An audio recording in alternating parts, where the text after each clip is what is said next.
There are certain people in history who seem to stand between worlds. They belong completely to one civilization, yet somehow speak to many others. They inherit ancient traditions, but they also challenge those traditions to think more deeply. They are deeply religious, yet they refuse to fear reason. They become bridges at moments when the world seems determined to build walls. Maimonides was one of those rare people. To Jewish communities, he became one of the greatest rabbis who ever lived. To philosophers, he became one of the most profound thinkers of the Middle Ages. To physicians, he earned a reputation so extraordinary that rulers entrusted him with their own health. Even Muslim and Christian scholars studied his writings with admiration, despite belonging to different faiths.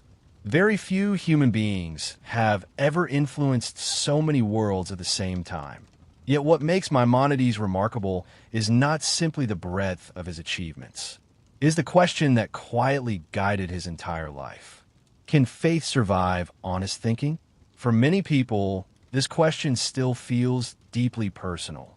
Across every generation, there are individuals who find themselves pulled in two directions.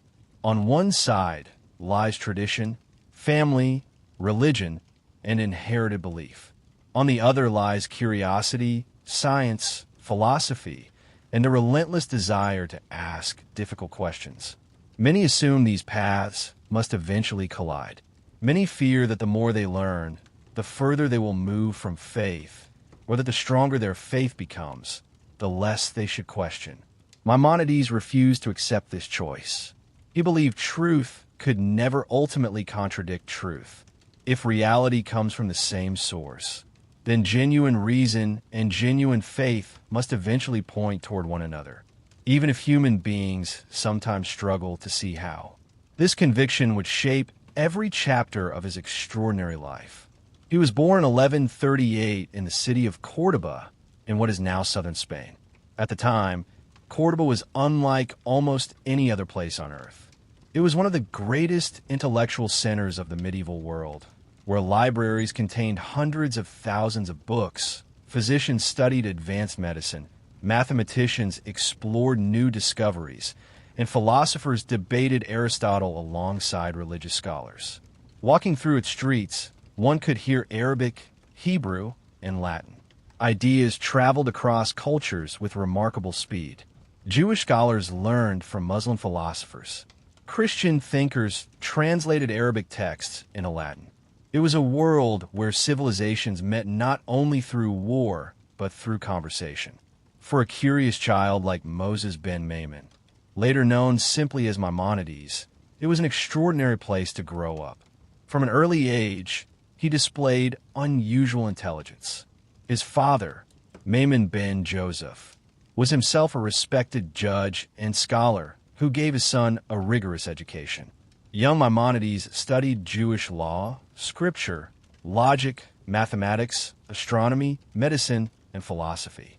Unlike many children, he was never encouraged to memorize ideas without understanding them. He was taught to investigate them, compare them, and ask why they were true. This habit would remain with him for the rest of his life. Yet history rarely allows peaceful lives to remain peaceful forever. When Maimonides was still a teenager, the Almohads, a powerful and deeply strict Muslim dynasty from North Africa, conquered Córdoba. Their rule transformed the city almost overnight. Religious tolerance largely disappeared. Jews and Christians faced an impossible choice: convert to Islam, leave everything behind and flee, or risk persecution. For Maimonides and his family, the decision was heartbreaking. They chose exile. Imagine being forced to leave the city where your family had lived for generations. Every familiar street, every teacher, every friend, every book collection, every memory suddenly becomes part of a world you may never see again. Exile is not simply the loss of a home. It is the loss of certainty. It forces people to ask who they really are once everything familiar has been stripped away. For years, the family wandered through southern Spain and North Africa, never remaining in one place for very long. These years of uncertainty shaped Maimonides profoundly. He experienced firsthand how fragile civilizations could be.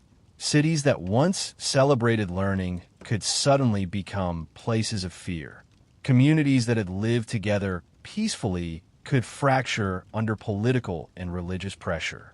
Perhaps this is why he later became so interested in stability. Not political stability alone, intellectual stability. He wanted to build something that persecution could not destroy. Eventually, the family settled for a time in Fez, Morocco. Although Fez was itself an important center of learning, life remained dangerous. Maimonides continued studying relentlessly despite the uncertainty surrounding him. He immersed himself not only in Jewish tradition, but also in the works of Aristotle, the great Greek philosopher whose ideas had returned to Europe through Arabic translations and commentaries by Muslim thinkers such as Avicenna and Averroes. The more Maimonides studied, the more convinced he became that philosophy was not an enemy of religion. It was a tool. Like any tool, it could be used wisely or foolishly. Reason alone could become arrogant. Faith alone could become blind. But together, they might help human beings approach truth with both humility and courage. This was a bold position. Many religious leaders worried that too much philosophy would weaken belief. Some philosophers dismissed religion as little more than superstition. Maimonides rejected both extremes. He believed that if God created the human mind, then using reason honestly could never be an act of disobedience. The danger was not thinking too deeply. The danger was thinking carelessly. After several difficult years, the family made another life-changing decision. They left North Africa and eventually settled in Fustat, near present-day Cairo in Egypt. Here, for the first time in many years, Maimonides found relative stability. But stability did not mean comfort. Shortly after arriving, tragedy struck. His younger brother David, a successful merchant who supported the family financially, died during a trading voyage in the Indian Ocean. The loss devastated Maimonides emotionally, but it also transformed his practical responsibilities. Suddenly, the burden of supporting the entire family fell upon him. Until then, scholarship had occupied much of his life. Now survival demanded something more. He turned seriously toward medicine. What began as necessity soon became another calling. Maimonides studied the medical knowledge of the ancient Greeks alongside the innovations of Muslim physicians. He approached medicine with the same disciplined curiosity that shaped his philosophy. Symptoms had to be observed carefully, causes distinguished from appearances, patients treated as whole human beings rather than collections of isolated illnesses. Before long, his reputation spread across Egypt. People recognized that this quiet Jewish scholar possessed not only remarkable intelligence, but also extraordinary judgment. Soon he would become physician to some of the most powerful figures in the region.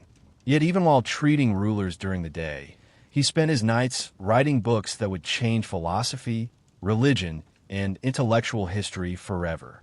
The questions that had followed him since childhood had not disappeared. If anything, exile, loss, medicine, and responsibility had made them even more urgent. How can reason and faith speak to one another without either losing its integrity? And can a human being pursue truth fearlessly while remaining deeply devoted to God? Those questions would define the rest of Maimonides' remarkable life. After establishing himself in Egypt, Maimonides entered the period of his life that would make him one of the greatest intellectual figures of the Middle Ages. His days became almost impossibly demanding. He served as a physician to the court of Sultan Saladin's family, treating members of one of the most powerful governments in the Islamic world. Historical accounts describe exhausting schedules. He would spend long hours at the palace attending nobles and officials, often returning home only in the evening to find crowds of ordinary patients already waiting outside his door. Rich and poor alike sought his help. Some came with serious illnesses. Others came simply because they trusted his wisdom. Only after these responsibilities ended did his second life begin. Late into the night, while most of the city slept, Maimonides wrote. He wrote not for fame, but because he believed his generation was facing a quiet intellectual crisis. People no longer knew how to reconcile knowledge with belief. Some had become so devoted to philosophy that religion seemed childish to them. Others rejected philosophy entirely, fearing that reason would slowly dissolve faith. Maimonides believed both sides misunderstood the problem. The real enemy was not reason, nor was it faith. The real enemy was confusion. Human beings become frightened whenever they believe two truths contradict one another. If science appears to oppose religion, many feel forced to abandon one. If philosophy challenges traditional interpretations, people often respond with fear rather than curiosity. Maimonides thought this happened because individuals frequently confuse human interpretations with truth itself. Our understanding is limited. Reality is not. This simple insight became one of the foundations of his philosophy. He believed that when sincere investigation appears to conflict with sincere faith, the first response should not be panic. It should be humility. Perhaps we have misunderstood the philosophical argument. Perhaps we have misunderstood the religious text. Perhaps the contradiction exists only inside our own limited perspective. This approach required enormous patience. It asked people to resist rushing toward certainty. That is much harder than it sounds. Human beings crave simple answers because simple answers feel emotionally secure. Ambiguity creates anxiety. We prefer believing that every difficult question has already been solved somewhere by someone wiser than ourselves. Maimonides quietly challenged this habit. He believed intellectual maturity meant learning to live with difficult questions while continuing the search for deeper understanding. These ideas reached their fullest expression in his greatest philosophical work, The Guide for the Perplexed. The title itself reveals his audience. He was not writing primarily for people who doubted everything, nor for those who never questioned anything. He was writing for the perplexed, those thoughtful individuals caught between two worlds. People who loved their faith but also loved learning. People whose education had raised questions they could no longer ignore. People who feared that asking those questions might separate them from the traditions that had shaped their lives. Even today, nearly 1,000 years later, countless readers still recognize themselves in that description. The Guide for the Perplexed was not an easy book. It demanded patience, concentration, and reflection. But beneath its complexity lay an extraordinarily compassionate purpose. Maimonides wanted to rescue people from believing they had to choose between honesty and devotion. He refused to accept that choice. One of the subjects that occupied him most deeply was the nature of God. How can finite human beings speak about an infinite reality? Most people instinctively describe God using familiar human language. We speak of wisdom, power, goodness, mercy, anger, love, and justice. These words help us communicate, yet Maimonides believed they also carry hidden dangers. Every positive description risks making God smaller. The moment we imagine God exactly like a powerful human being, we have already reduced something infinite into something limited. This realization led him toward one of his most famous philosophical ideas, often called negative theology. The concept sounds difficult, but its heart is surprisingly simple. Instead of claiming to know exactly what God is, we should begin by recognizing what God is not. God is not limited. God is not ignorant. God is not temporary. God is not dependent. For Maimonides, this approach protected humility. Human language works well when describing ordinary objects because those objects belong to the same world we inhabit. But the ultimate source of existence exceeds every category the human mind can comfortably create. This did not make God more distant. It made human beings more humble. Modern society often rewards certainty. People feel pressure to express absolute confidence about politics, morality, history, religion, and even subjects they barely understand. Maimonides would likely see this as one of humanity's oldest weaknesses. The more important the question becomes, the more careful we should become in answering it. This caution shaped his medical practice as well. Unlike many physicians of his era, Maimonides emphasized prevention alongside treatment. Health, he believed, was not maintained through miraculous cures alone, but through disciplined daily living. Diet, exercise, sleep, emotional balance, and moderation all contributed to physical well-being. Centuries before modern medicine confirmed many of these ideas. He argued that body and mind constantly influence one another. An anxious life weakens the body. An unhealthy body burdens the mind. Neither exists entirely alone.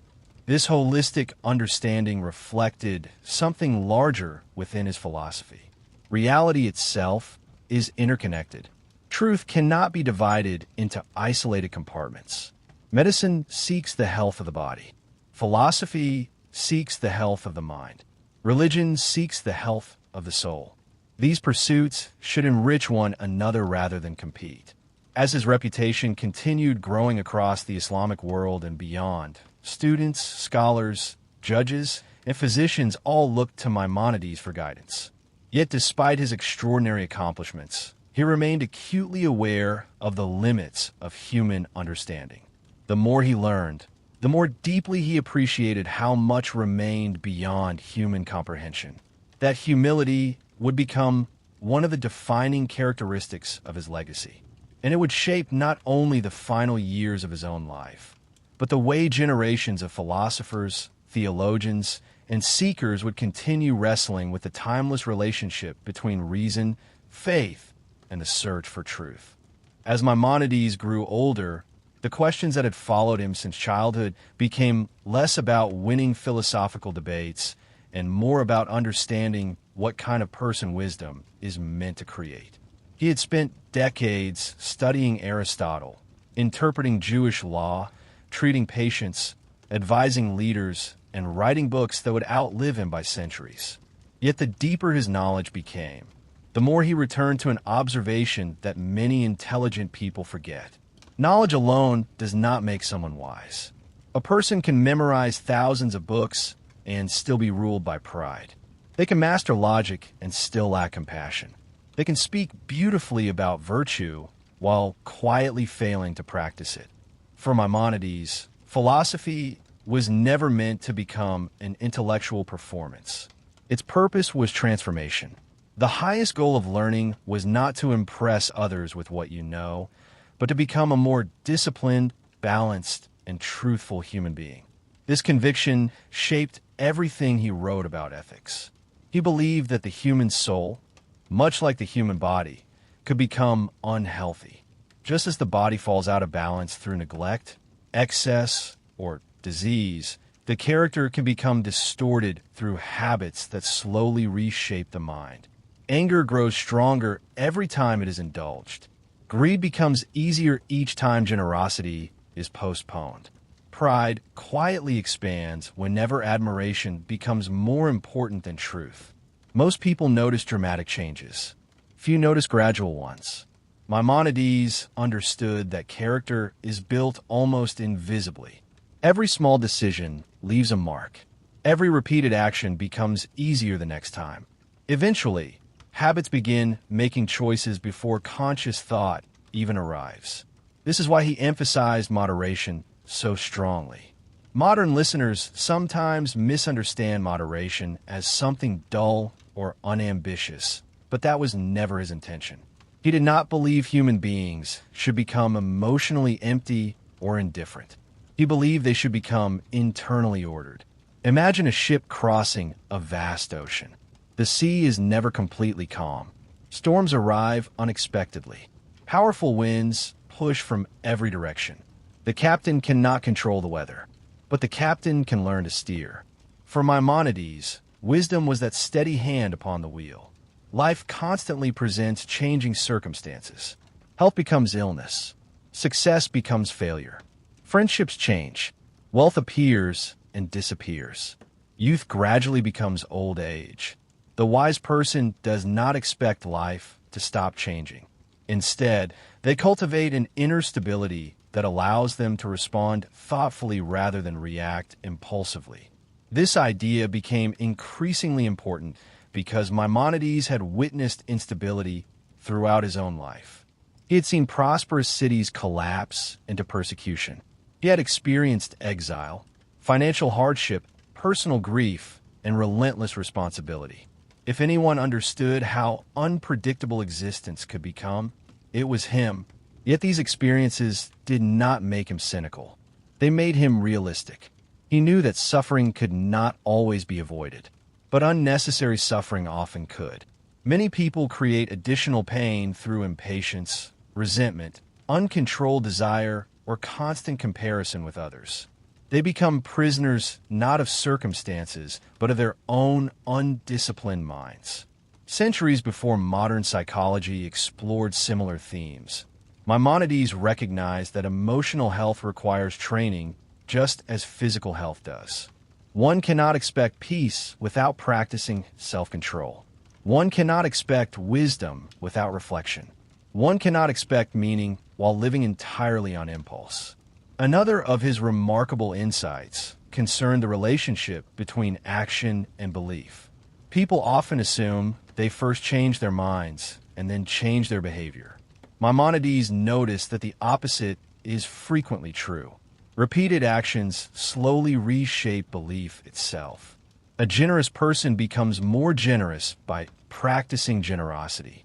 A truthful person strengthens honesty every time truth is chosen despite inconvenience.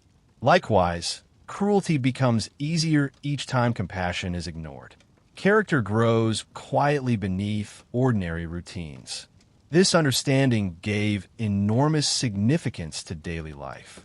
Wisdom was not hidden only inside libraries. It was present in ordinary conversations, in moments of patience, in acts of fairness, in keeping promises no one else remembers, in treating strangers with dignity. These simple choices gradually construct an entire human being. Perhaps this explains why Maimonides never separated philosophy from ordinary living.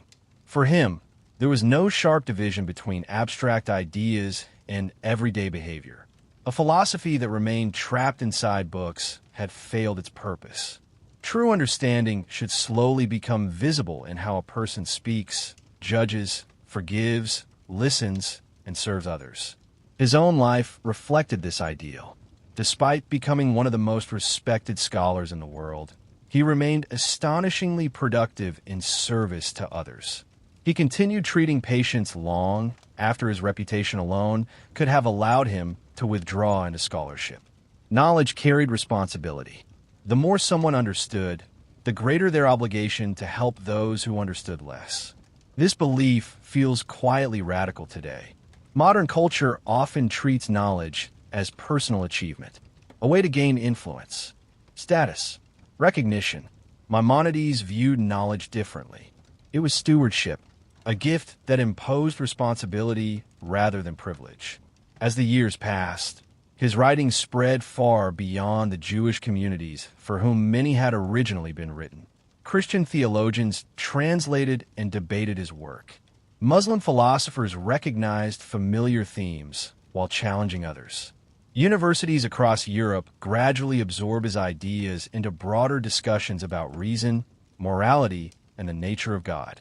Without intending it, the exile from Córdoba had become one of the great bridges between civilizations. He had carried ideas across languages, across religions, across cultures, across centuries, and perhaps that was always his deepest contribution, not proving that one tradition possessed every answer, but showing that sincere human beings, wherever they begin, can move toward truth together when they approach it with humility, discipline, and the courage to keep asking honest questions.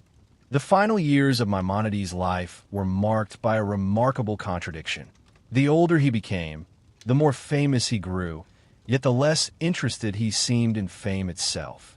His reputation had spread across the Mediterranean. Scholars sought his legal judgments. Philosophers wrestled with his arguments. Physicians admired his medical writings. Political leaders trusted his judgment. To many people, he had become one of the greatest minds of his age. But his daily life remained astonishingly ordinary. He still woke before dawn. He still spent long hours caring for the sick.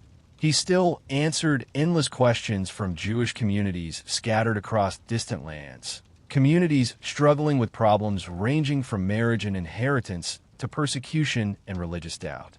Only when the day had nearly ended did he find time to write. It is difficult to imagine the discipline this required. Many people dream of creating something that will outlive them, yet few are willing to sacrifice thousands of quiet evenings to make that dream possible. Maimonides understood something that modern culture often forgets.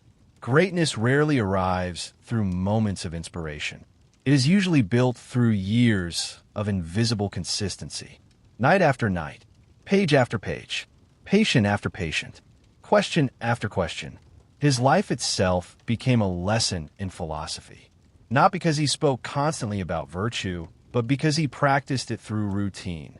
As his writings spread farther across Europe and the Islamic world, they also attracted criticism. Some readers believe he relied too heavily on Aristotle. Others argued that philosophy had no place within religious life at all.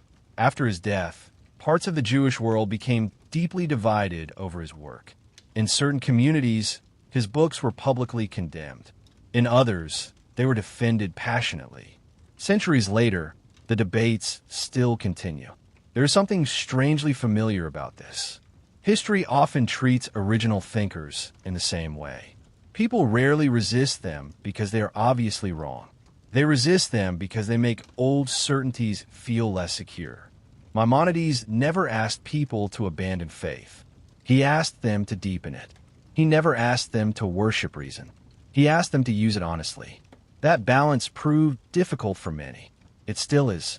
Even today, human beings are often tempted toward extremes. Some believe every mystery can eventually be solved through science alone. Others reject difficult questions because uncertainty feels threatening to belief. Maimonides quietly walked between these worlds. He believed that truth does not become weaker when examined. Only falsehood fears honest investigation. Perhaps this explains why his influence became so extraordinary. Thomas Aquinas, one of Christianity's greatest philosophers, studied his writings carefully. Jewish scholars regarded him as one of the supreme interpreters of Jewish law. Muslim physicians respected his medical knowledge. Across traditions that frequently disagreed with one another, Maimonides earned something rare: respect, not because everyone accepted his conclusions, but because everyone recognized the seriousness of his search. His medical writings reveal this same spirit. He often reminded physicians that they were not merely treating diseases. They were caring for human beings. A patient was never simply a collection of symptoms. Every illness carried emotional burdens. Every body belonged to a mind. Every mind belonged to a person with fears, hopes, memories, and relationships.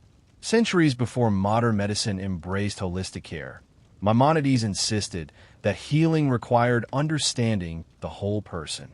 This reflected his philosophy as a whole. Nothing exists in complete isolation. Reason shapes action. Action shapes character. Character shapes communities. Communities shape civilizations. Everything is connected. Everything influences everything else. Late in life, Maimonides reportedly expressed a quiet wish that people would spend less time arguing about his words and more time pursuing wisdom itself. Whether those exact words are historically accurate matters less than the spirit they capture. He never wanted followers.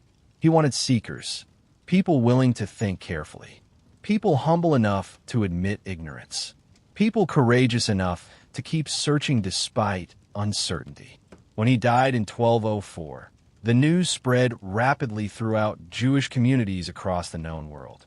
Tradition holds that his body was eventually buried in Tiberias, in the land of Israel, where his tomb remains a place of remembrance to this day. Over the centuries, generations of visitors have stood there, reflecting on the life of a man who crossed cultures without abandoning his identity, who embraced reason without surrendering faith, and who pursued knowledge without losing compassion. Perhaps that is why Maimonides still speaks to the modern world. We live in an age overflowing with information, but often starving for wisdom. We know more facts than any previous civilization, yet many people remain uncertain about how to live. We possess extraordinary technology, yet loneliness continues to grow. We communicate instantly across continents, yet genuine understanding often feels more distant than ever. Maimonides reminds us that intelligence alone is not enough. Knowledge must become judgment. Judgment must become character. Character must become service. Otherwise, learning becomes little more than decoration for the ego. His life also offers a quieter lesson. The search for truth does not require choosing between the mind and the heart. It requires educating both. The mind must learn to think clearly. The heart must learn to love wisely. One without the other leaves a human being incomplete. Nearly 900 years have passed since Maimonides walked the streets of Cairo, treating patients by day and writing by candlelight long into the night. Empires have risen and fallen. Languages have changed. Religions have divided and reformed. Science has transformed the world in ways he could scarcely have imagined. Yet the question that guided his entire life remains as urgent now as it was then. Can a human being pursue truth with complete honesty without losing wonder, humility, or faith? Maimonides answered not merely with arguments, but with the example of his own life. He showed that the strongest faith does not fear difficult questions. The deepest wisdom does not seek easy certainty. And the greatest minds are remembered not because they knew everything, but because they spent their lives teaching humanity how to search for truth with both courage and humility.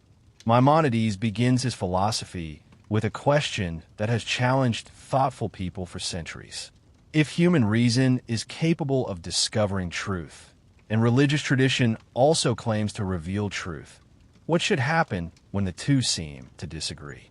Many people choose one side and reject the other. Some abandon reason in the name of faith, while others dismiss faith as something irrational. Maimonides refuses to accept that this conflict is inevitable. He believes that truth cannot ultimately contradict itself. If both reason and revelation come from the same source, then any apparent conflict must arise from human misunderstanding rather than from truth itself. This conviction shapes everything that follows. He approaches philosophy with respect, but he approaches it with discipline. Reason is one of humanity's greatest gifts because it allows people to examine the world, recognize patterns, question assumptions, and pursue knowledge. Yet reason must be used carefully. It should not become arrogant enough to imagine that every mystery can be solved simply because the human mind desires an answer. At the same time, faith should not become an excuse to stop thinking. Maimonides believes that belief without understanding remains incomplete. A person who never reflects upon what they believe may possess devotion, but devotion alone does not satisfy the deepest capacity of the human mind. Human beings were created not only to believe, but also to understand as far as their abilities allow. The search for wisdom, therefore, becomes an act of devotion rather than an act of rebellion. This gives philosophy a noble purpose. It is not merely an academic exercise reserved for scholars. It is part of humanity's effort to understand reality more clearly and to live more wisely. Learning, questioning, and careful reasoning become ways of honoring the intellect rather than distracting it from what truly matters. One of his most important ideas concerns the limits of language. Human beings naturally describe everything through words, yet words are shaped by ordinary experience. They work well when describing physical objects because physical objects possess size, shape, color, movement, and countless other qualities that people encounter every day. The difficulty appears when language attempts to describe what lies beyond ordinary experience. Maimonides believes this problem becomes especially important when speaking about God. People often imagine the divine using familiar human ideas because those ideas are all they know. They speak as though the highest reality thinks, feels, desires, or acts exactly as human beings do, only on a much larger scale. Maimonides believes this approach quietly reduces the infinite to something finite. It mistakes symbols for reality. Instead of claiming to know exactly what God is, he argues that human beings often understand better by recognizing what God is not.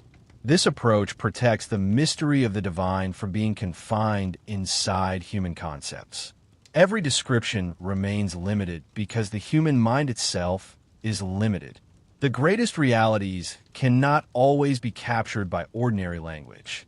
This insight teaches intellectual humility. Human beings naturally seek certainty, but some realities exceed the reach of complete explanation. Recognizing those limits does not weaken reason. It strengthens it by preventing confidence from becoming arrogance. The mind grows wiser when it understands where its knowledge ends. His philosophy also places extraordinary value on knowledge itself. Ignorance is not merely the absence of information. It can become a barrier preventing people from recognizing truth, acting wisely, and understanding themselves. Education, therefore, becomes much more than acquiring facts. It becomes a lifelong process of refining judgment, correcting mistakes, and moving gradually toward clearer understanding. This pursuit requires discipline because genuine learning rarely happens through comfort alone. People naturally prefer ideas that confirm what they already believe. Maimonides encourages the opposite habit.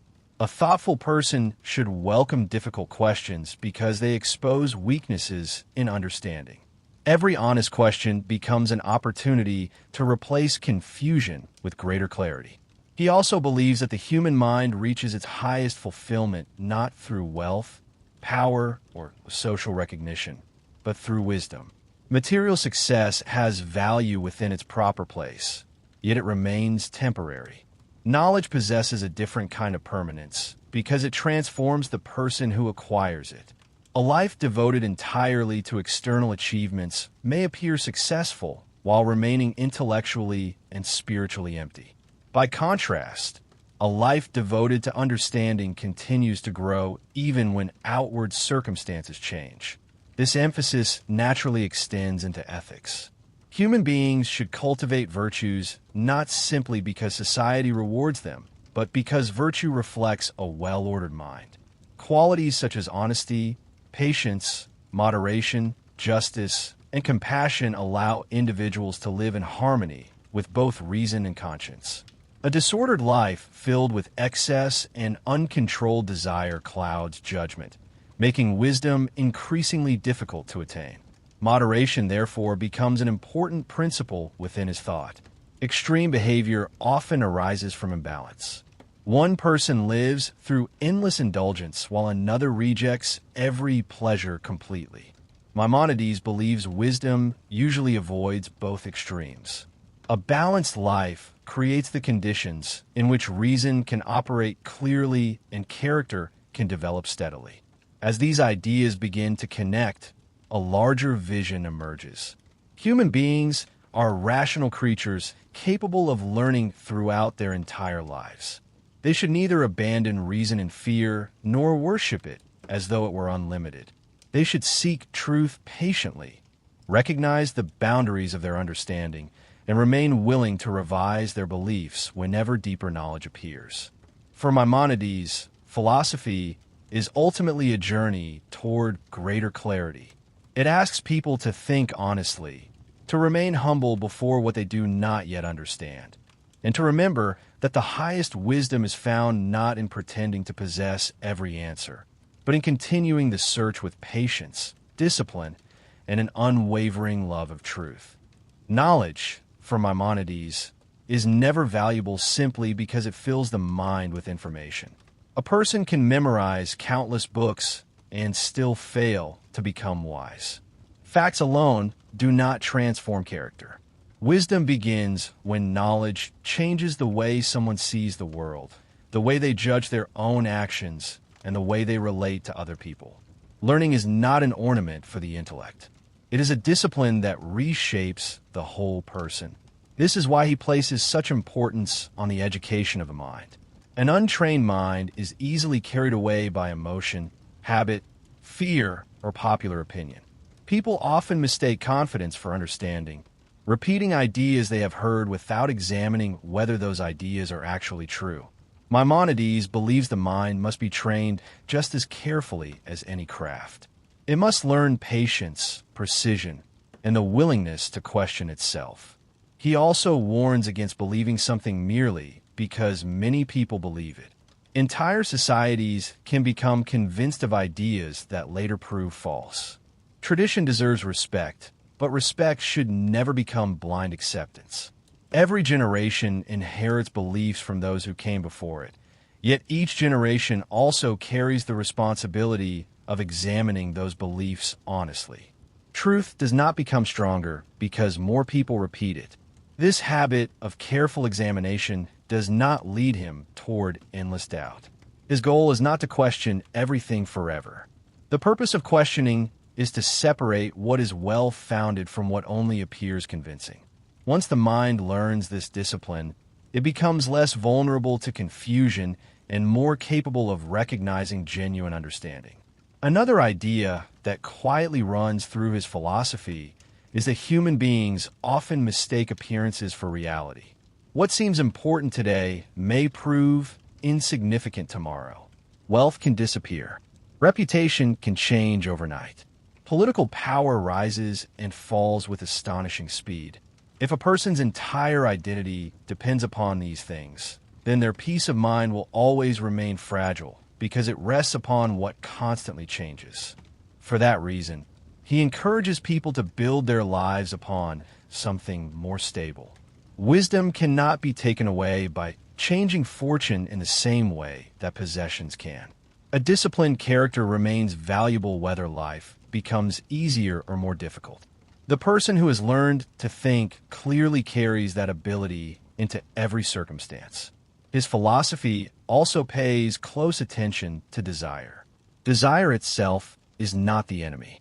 Without desire, human beings would never seek knowledge, form friendships, or improve their lives. The problem appears when desire loses all measure. A person who spends every waking moment chasing wealth rarely believes they have enough. The same is true of power, status, or pleasure. The more these become the center of life, the more they demand, until satisfaction always seems to lie somewhere just beyond reach. Maimonides believes reason should guide desire rather than destroy it.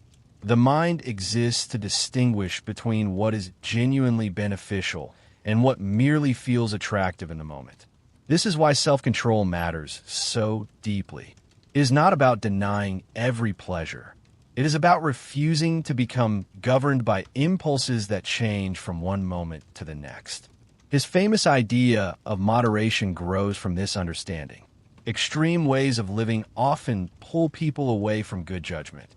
One person wastes life in constant indulgence, while another rejects every comfort as though suffering itself were a virtue. Neither extreme produces wisdom. A balanced life leaves room for work, rest, study, friendship, reflection, and responsibility. Such balance is difficult to achieve, but it allows the mind to remain clear instead of being constantly pulled in opposite directions. He also believes that moral character and intellectual growth cannot be separated for very long. A dishonest person eventually begins deceiving themselves as easily as they deceive others. A person ruled by anger struggles to judge fairly. Someone consumed by pride finds it difficult to admit mistakes. The condition of the character influences the condition of the mind. For this reason, philosophy is never only about ideas. It is equally about becoming the kind of person capable of recognizing the truth when it appears. This understanding gives everyday choices greater importance than they first seem to have. Character is not built during rare moments of crisis alone. It is formed through ordinary habits repeated over many years. Every decision to be honest when dishonesty would be easier, every effort to remain patient instead of reacting in anger, every willingness to admit an error instead of defending it unnecessarily shapes the person one gradually becomes. Maimonides sees this lifelong process as one of refinement rather than perfection. Human beings will always remain limited. They will misunderstand, fail, and need correction. Yet those limitations should encourage perseverance rather than despair. The search for wisdom does not require flawless people. It requires people who remain willing to learn, even after discovering how much they still do not know. One of the deepest themes in Maimonides' philosophy is that the greatest obstacles to wisdom rarely come from a lack of intelligence. More often, they come from the habits of the mind itself. People become attached to opinions because those opinions are familiar. They defend conclusions because changing them would be uncomfortable. They confuse confidence with understanding and conviction with proof. Long before the search for truth begins, the mind has already decided what it wishes to find. For that reason, he believes that learning requires a certain kind of honesty. A person must be willing to discover that they were mistaken. This is not easy because admitting an error often feels like losing something. In reality, it is the opposite. Every false belief abandoned makes room for a truer one. The mind does not become poorer by letting go of mistakes. It becomes freer. This is why he treats humility as an intellectual virtue rather than merely a moral one. Humility is not thinking less of oneself. It is refusing to imagine that one's current understanding is complete. The person who believes they have nothing left to learn quietly closes the door to wisdom. The person who remains curious keeps that door open for the rest of life. His reflections also return again and again to the limits of human knowledge. There are questions that reason can investigate with remarkable success. There are others where reason can only travel so far before reaching a boundary it cannot cross. Maimonides does not see those boundaries as failures. They are reminders that reality is always greater than the mind attempting to understand it. This is especially important when people speak about the highest realities. The temptation is always to imagine that whatever cannot be fully understood must somehow fit into familiar categories. Maimonides resists that temptation. He believes the human mind should approach profound mysteries with respect instead of forcing them into simple definitions. Sometimes the wisest answer is not a detailed explanation, but the recognition that language itself has reached its limit. That attitude shapes the way he thinks about certainty. Human beings naturally long for complete certainty because it feels safe. Yet certainty without understanding can become dangerous. A person absolutely convinced of something false is often harder to persuade than someone who openly admits uncertainty. For Maimonides, genuine confidence grows slowly from careful study, reflection, and experience. It is earned rather than assumed. He also sees a close connection between wisdom and daily conduct. Philosophy is not meant to remain inside books or conversations among scholars. If learning never changes the way a person lives, then something essential has been missed. The search for truth should make a person more patient, more measured, more honest, and more capable of sound judgment. Otherwise, knowledge becomes little more than decoration. This practical spirit explains why he values discipline so highly. Great understanding is rarely the result of sudden inspiration. It is usually the result of steady effort repeated over many years. Reading carefully, thinking slowly, questioning fairly, correcting mistakes, and resisting easy conclusions gradually reshape the mind. There is nothing dramatic about this process. Yet over time, it transforms the way a person understands a world. He is equally cautious about emotional extremes. Strong emotions are part of being human, but they become dangerous when they begin directing every decision. Anger can silence reason. Fear can distort judgment. Pride can prevent learning. Envy can poison gratitude. Maimonides does not ask people to eliminate emotion. He asks them to avoid becoming governed by it. A balanced mind is better able to recognize the truth than one constantly pulled from one extreme to another. This balance extends to every part of life. He believes health, friendship, study, work, reflection, and moral character all support one another. Neglecting one eventually weakens the others. Wisdom is therefore not built from isolated achievements, but from a life gradually brought into harmony. The mind becomes clearer when life itself becomes more ordered. For Maimonides, the search for truth is never a race. It is a lifelong discipline. Every honest question, every corrected mistake, and every deeper insight becomes part of a journey that never truly reaches an end. The purpose is not to know everything. It is to become the kind of person who continues seeking truth with patience, integrity, and the humility to recognize that every new understanding also reveals how much more remains to be discovered. Maimonides leaves behind a philosophy that asks human beings to use every gift they have been given without forgetting their limits. The mind should never be neglected, because through it people learn, question, and distinguish truth from error. At the same time, the mind should never become so confident that it forgets there are realities greater than itself. Wisdom begins with the courage to think, but it matures through the humility to recognize that not everything can be fully understood. For him, the search for truth is not divided into separate paths, one for reason and another for faith. Both are directed toward the same destination. If a conflict appears between them, the first task is not to reject one or the other, but to ask whether the conflict comes from an incomplete understanding. Human beings are capable of misunderstanding both the world they observe and the traditions they inherit. Careful reflection allows those misunderstandings to be corrected little by little. His philosophy also reminds us that knowledge carries responsibility. Learning is not meant to satisfy curiosity alone. It should improve judgment, strengthen character, and influence the way a person lives. Someone who possesses great knowledge but lacks honesty, compassion, or self-control has failed to grasp the purpose of wisdom. Understanding reaches its highest value when it becomes visible in everyday conduct. This is why moderation remains so important throughout his thought. Human beings often drift toward extremes because extremes promise certainty or immediate satisfaction. Yet a balanced life leaves room for clear judgment. It allows reason to guide emotion instead of being overwhelmed by it. It encourages patience instead of haste and reflection instead of impulse. He also leaves a lasting lesson about the importance of intellectual honesty. There is no shame in admitting that a question remains unanswered. There is no weakness in changing one's mind after discovering better evidence or deeper understanding. The real danger lies in pretending to know what one does not know. A mind devoted to truth must always value honesty more than pride.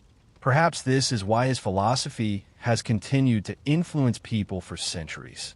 It does not offer easy answers to every mystery, nor does it encourage endless skepticism. Instead, it teaches a disciplined way of thinking.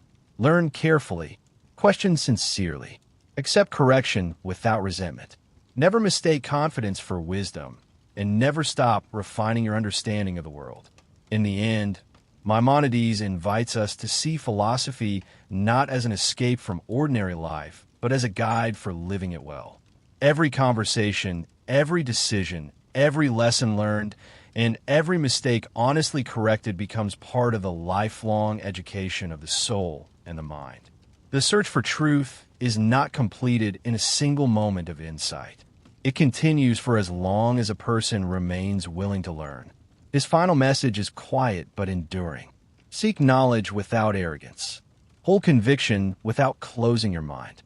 Let reason sharpen your understanding. Let humility protect you from certainty that arrives too quickly, and let the pursuit of wisdom become a lifelong practice. A person may never possess complete understanding of reality, But by remaining curious, disciplined, and honest, they can continue moving closer to it with every passing year.